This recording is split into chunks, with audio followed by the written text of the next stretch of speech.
that the BBC paid for but refused to show. But we refused to be silenced and censored.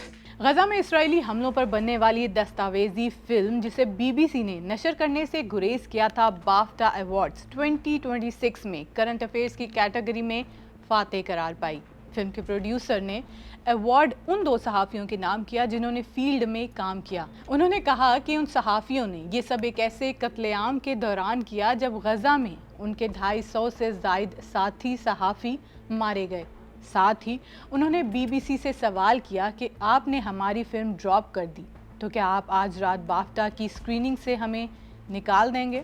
Just a question to the BBC. Given that you dropped our film, will you drop us from the BAFTA screening later tonight? برطانوی صحافی، documentary maker اور مصنفہ رمیتا نوائی نے award لیتے ہوئے کہا کہ اسرائیل اب تک غزہ میں 47,000 سے زائد بچوں اور خواتین کو قتل کرنے کے ساتھ تمام ہسپتالوں پر حملے، 1700 سے زائد فلسطینی ڈاکٹرز اور طبی عملے کو قتل اور 400 سے زائد کو قید کر چکا ہے۔ انہوں نے کہا کہ یہ ان کی تحقیق کے نتائج ہیں جس کی مالی معاونت BBC نے کی لیکن اسے نشر کرنے سے گریز کیا۔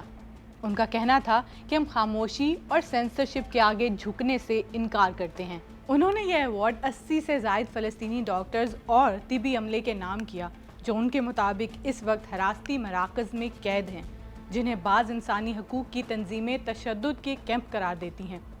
اس فلم کو BBC نے غیر جانبداری سے متعلق خدشات کی بنا پر نشر کرنے سے گریز کیا تھا۔